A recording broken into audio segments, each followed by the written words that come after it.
For the last 20 years, the internet has been obsessed with calling Mike Judge a prophet. We look at Idiocracy, we look at the news, and we say the same thing. He warned us. But if you actually ask Mike Judge, he hates that label.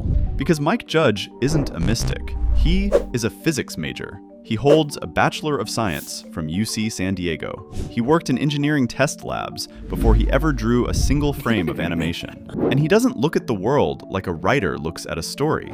He looks at it like an engineer looks at a collapsing bridge. He wasn't predicting the future. He was just running a stress test on the present. From the corporate rot of office space to the tech bro hubris of Silicon Valley, Judge has spent 30 years quietly conducting an autopsy on American institutions. And the terrifying part isn't that he was right. It is that the system is so broken, it started copying his jokes. Hollywood thought they were making comedies. Mike Judge was drawing blueprints. But to read them, we need to stop looking for punchlines and start looking for patterns. Because the story of Mike Judge doesn't begin at MTV. It begins in a physics lab.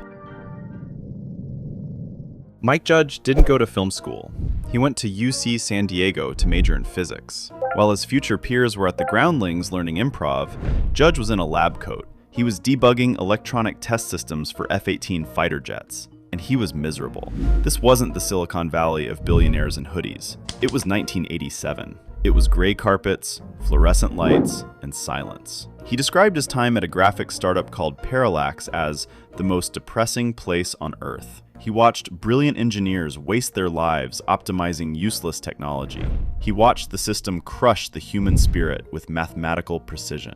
So he bought a 16mm Bolex camera, not to make art, but to document the absurdity. He turned his house in Richardson, Texas into a makeshift studio. And because he was a physicist, he didn't approach animation like a cartoonist. He approached it like a lab experiment. He was also a professional blues bass player. And in music, if you are offbeat by a millisecond, the groove dies. Judge realized comedy was just math with a laugh track. It wasn't about the joke, it was about the frequency. He was engineering awkwardness, and he was doing it with a technical obsession that bordered on madness. In 1991, he filmed a short about a guy named Milton and his stapler. It wasn't a script he shopped around to agents. It was a raw data set of everything he hated about his engineering job. And then, the dataset caught the attention of a network that didn't care about math. They only cared about noise. MTV in 1992 was a machine. It ran on hair metal, polished rebellion, and noise. Mike Judge handed them a hammer. It was a crude, hand-drawn short called Frog Baseball. Two teenagers with no chins, no future, and no brains. Beavis and Butt-Head. The executives hated it. They said the animation was wobbly. They said the characters were too ugly. But Judge insisted on the ugly. He recorded the pilot's audio in his own closet. He tried hiring professional voice actors first, but they were too polished. They couldn't hit the specific, annoying frequency of a bored teenager. So he did it himself. He engineered the laugh. Yeah. And suddenly, the machine broke. The show became the highest-rated program on the network, but critics missed the point entirely. They thought Judge was celebrating stupidity. He wasn't. He was documenting a vacuum. Beavis and Butt-Head didn't actually do anything. They just sat on a couch and watched TV. Judge predicted reaction culture 20 years before YouTube. He invented Twitch streamers in 1993. He saw that a generation raised by screens would eventually just watch other people watching screens. But the system fought back. In 1993, a 5-year-old boy in Ohio burned down his family's trailer. His mother blamed Beavis and Butt-Head. The media went into a frenzy. Senators called it a crisis of morality. MTV panicked. They banned the word fire from the show. They moved it to an 11 p.m. death slot. Judge didn't apologize. He didn't write a PR statement about artistic expression. He just made the characters dumber. He stripped away their agency until they were purely reactive. He proved that the system's reaction was more idiotic than the cartoon itself. He had successfully diagnosed the youth. But he wasn't done with the American family. He looked away from the TV screen, and he looked out the window at the suburbs.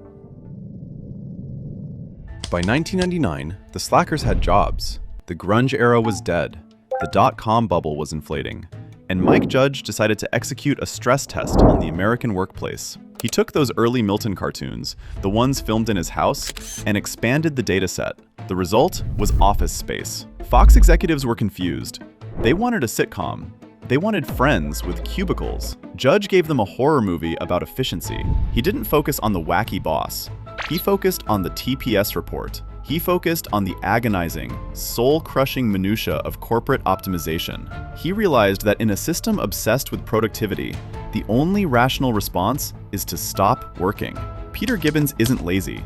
He is just the first man to quiet quit. Judge identified that term 20 years before TikTok invented it. He showed that when you treat humans like software, they crash. But the most terrifying proof of his engineering prowess wasn't the box office numbers. It was the stapler. In the script, Milton is obsessed with his red Swingline stapler. But in 1999, Swingline didn't manufacture a red stapler.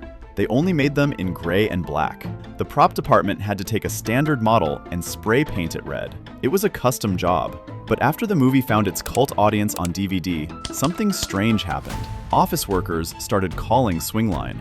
They demanded the red one, thousands of them. So, in 2002, Swingline caved. They changed their production line to match Mike Judge's prop. The system literally reconfigured itself to mimic the Satire. Judge had proved his hypothesis. Corporate America was so desperate for identity, it would copy a movie that was mocking it. He had successfully diagnosed The Office. But the autopsy wasn't finished. He needed to go home, to Arlen, Texas. Fox wanted another Simpsons. They wanted wacky adventures and elastic reality. Mike Judge wanted four guys standing in an alley, doing absolutely nothing. King of the Hill is the quietest, radical show in TV history. It debuted in 1997. The network executives were terrified. They looked at the pilot script and asked, "Where are the jokes?" Judge pointed at the silence. He pointed at the fence. Yep. To a Hollywood writer, silence is dead air. To an engineer, silence is a necessary pause in the system. Hank Hill wasn't a punchline. He was a diagram of the American middle class under stress. He sold propane and propane accessories. He valued reliability, craftsmanship, and the status quo. But the world around him was changing. Judge saw the friction between globalism and localism 20 years early. He saw the niche culture war brewing in the suburbs. While The Simpsons got wackier and South Park got louder, King of the Hill got more real. It treated red state pragmatism with dignity. This confused the coastal elites who ran the networks. They kept waiting for the other shoe to drop. They kept waiting for Judge to mock these people, but he never did. He just observed them. He engineered a show that bridged the political divide by refusing to acknowledge it. But the system doesn't reward subtlety forever. Judge had won the living room. Now, he wanted to tackle the ballot box, and that is where the experiment went dark. In 2006, Fox had a problem. Mike Judge had delivered a movie called Idiocracy. It was a sci-fi comedy about a future where everyone is stupid. But the studio didn't laugh. They panicked. Test audiences were confused. Advertisers were offended. The script mocked the very brands that kept the network alive. Carl's Jr., Starbucks, Fuddruckers. So Fox made a business decision. They decided to bury the evidence. Idiocracy was released in only 7 cities. 7. There were no trailers, no posters, no press junkets. It grossed $444,093, a rounding error. But you can't hide a structural failure just by ignoring the blueprints. The internet found it, and the profit narrative was born. People started sharing clips of President Camacho. They started pointing at the news and screaming, "It's happening!" But Mike Judge wasn't trying to warn us about 2505. He was trying to explain 2004. He has said repeatedly that the movie wasn't a prediction. It was a documentary about the election cycle he was watching on TV. The Crocs anecdote proves it. The costume designer needed futuristic shoes that looked cheap and plastic. She found a startup company called Crocs. She told Judge, "These are perfect, but nobody will ever wear them in real life." Judge agreed. They're too ugly. By the time the movie came out on DVD, Crocs were a billion-dollar company. The system had caught up to the satire faster than the editor could cut the film. Judge realized he couldn't outpace reality anymore, so he stopped looking at the symptoms, and he went back to the source code. He went back to Silicon Valley.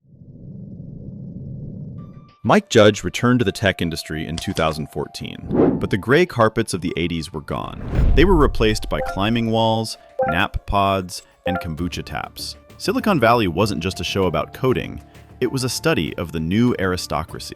In the 80s, the engineer was the underdog. In the 2000s, the engineer was the tyrant. Judge recognized the pattern immediately. He saw that the disruptors weren't trying to save the world, they were trying to own it. And because he spoke their language, physics, math, logic, they trusted him. They let him into the boardroom. During production, real tech billionaires would corner Judge at parties. They would pitch him crazy ideas for the show. They didn't realize they were pitching their own autopsies. One CEO spent 20 minutes explaining his plan to harvest human blood. Judge just nodded and wrote it down. He didn't have to exaggerate. He just had to transcribe. The character of Peter Gregory wasn't a caricature. He was a composite of every socially awkward genius Judge had met in 1987. Except now, that genius had $1 billion. And that is the terrifying genius of Mike Judge. He showed us that the nerds didn't just inherit the earth, they broke it. So let's stop calling Mike Judge a prophet. A prophet guesses. A prophet relies on visions. Mike Judge relies on data. From the burnout of Office Space to the idiocy of Camacho. He hasn't been predicting the future. He has been reading the manual. He looked at the American experiment with the cold, unblinking eyes of a physics major, and he noticed the stress fractures before the bridge collapsed. We laugh at his work because it's funny, but we cringe because it's true. He didn't build the machine. He didn't break the machine. He just left us the blueprints to understand why it stopped working. And if we are smart, we will finally start reading them.